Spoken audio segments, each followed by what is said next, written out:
A father is dead, a girl in the hospital, and a family in mourning. But they're also struggling to make ends meet. WOWT 6 News' Chase Moffitt has our story.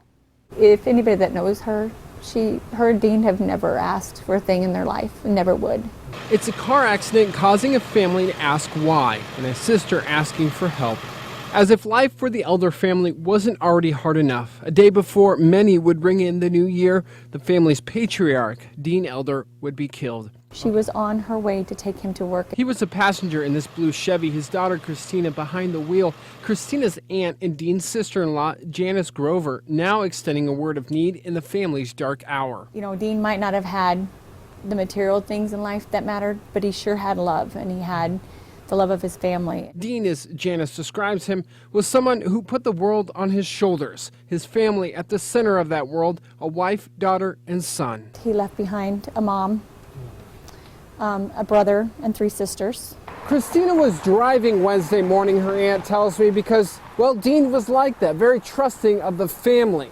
Unfortunately, the family was also down to 2 cars because they're forced to sacrifice to pay medical costs. Alice and Dean's son, 11-year-old Wayne, has type 1 diabetes. Earlier this year, Dean was forced to make the decision to stop paying for life insurance to cover the costs of his son's medical supplies. We're trying the best we can with what we have now, but with losing the insurance and the things we're going to lose for him, it's very expensive to get his medicines. Since the accident, Christina is recovering both emotionally and physically. On the outside, she suffered broken ribs and bones in her back. A lung needed fluid drained before she could move out of the ICU at Nebraska Medicine. She can talk. She does not remember anything about the accident, but she can talk to us. But emotionally, the daughter forced to come to grips with waking up in a hospital, not remembering what happened, and being told that her father was killed in a car crash.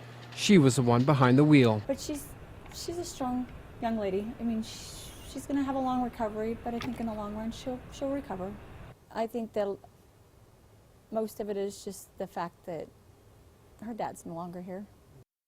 Now, funeral arrangements will take some time, Janice tells me. That's because her sister Alice is still dealing with all the emotions. Now, also tough to deal with, Dean is pretty much the family's handyman, and there's still much needed work to be done in home repairs on the house there. Dean also took it upon himself to help with his ailing and aging mother. Now, there is a GoFundMe page, Matt, on our web channel, WOWT.com, to help the family with all these costs.